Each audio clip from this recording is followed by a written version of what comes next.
Are you capable of surpassing the threshold? A relatively absolute measure of poverty by Olivia Indelicato and Lorena Terroba. Can you tell which of these individuals is poor? One cannot state whether another is poor simply based on appearance. Poverty encompasses much more than its common view of a starving child without shelter. Is life simply compiled of eating and a place to stay? No. In order for a person to live productively, a lot more needs to be taken into consideration.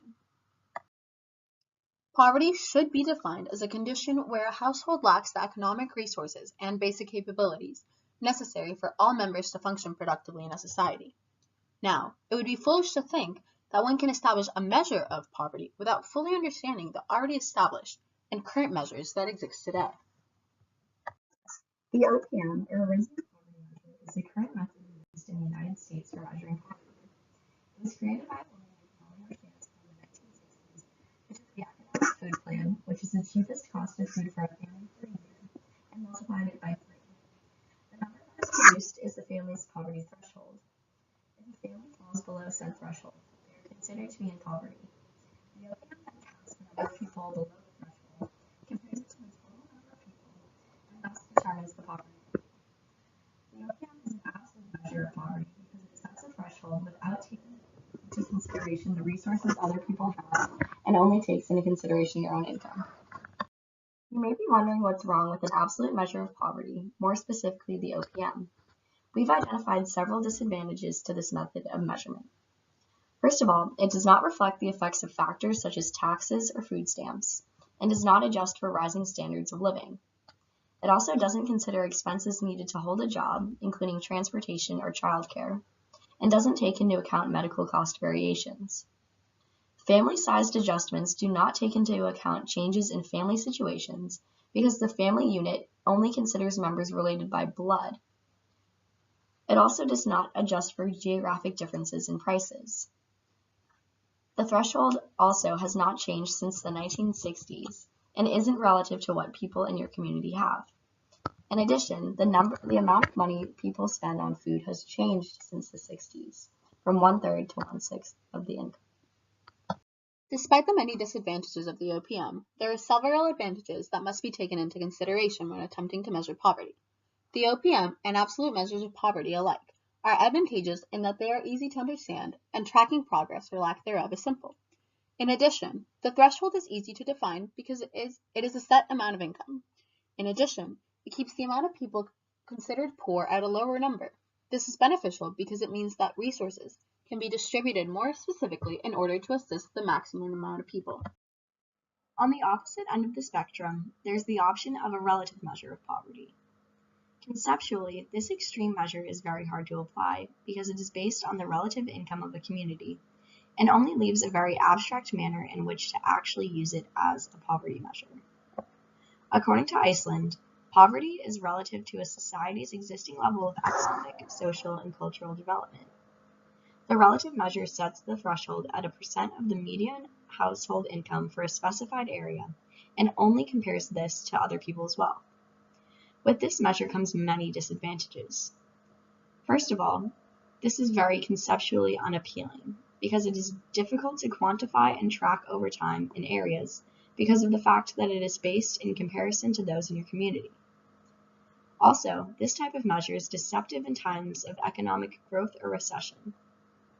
When everyone's income lowers, and technically many people are below the poverty line, since no person is worse off than the rest, no one is considered poor in this measure.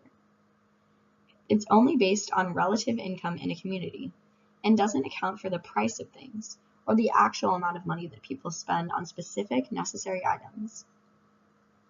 This type of measure measures inequality and not poverty, and prioritizes comfort over sustainability.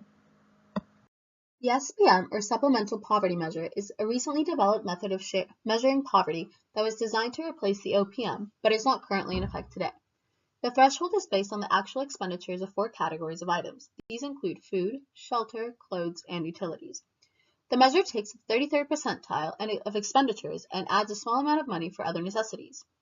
In contrast to the OPM, which only counts income, the SPM includes in-kind benefits such as SNAP and TANF, tax transfers, and subtracts factors such as payroll taxes, transportation to work, healthcare expenses, childcare expenses, and it takes into account geographical differences, which the OPM does not.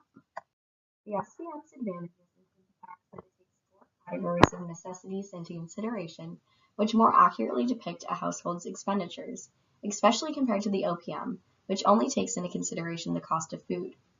The SPM is also based on the standard of living for a community, making it a quasi-relative measure of poverty, and relates directly to Adam Smith's concern about people's ability to appear in public without shame.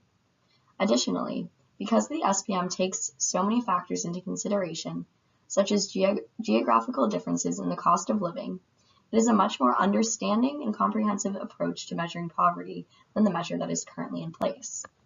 Now, although there are a lot of advantages, and in our opinion, the SPM is a better measure of poverty than the OPM, the SPM does still have a few issues. We believe that the SPM prioritizes comfort over sustainability, which is shown by the fact that under the SPM's model, more people are considered poor than under the OPM, because of the fact that the SPM's threshold leaves room for comfort by adding an additional category for extra expenses. The capabilities approach is an alternative approach to measuring poverty. While the SPM and OPM define poverty as a lack of resources that mostly include money, this approach defines poverty as a lack of capabilities that puts you under a certain threshold of freedoms. The capabilities approach understands that resources are relevant. However, the main concern is how free a person is. In order to understand the capabilities approach, we must understand the difference between capabilities and functionings, and understand that in order to achieve a functioning, a capability must be met.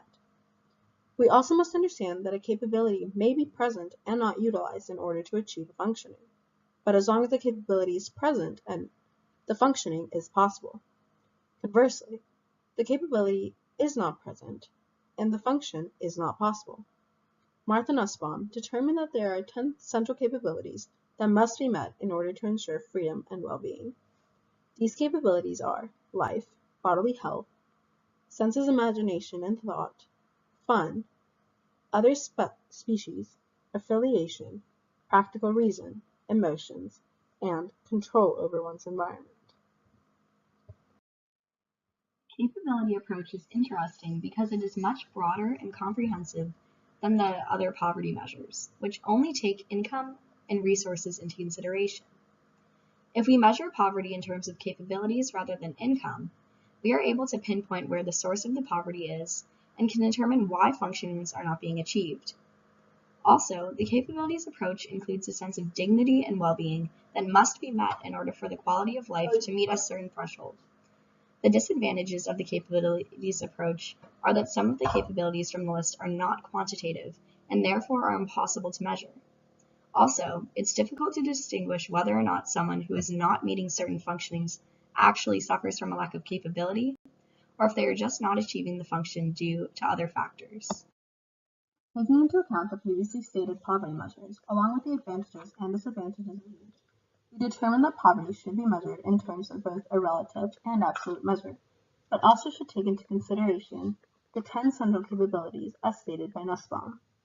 A threshold should be determined by the resources necessary to live a dignified life with the basic human capabilities met.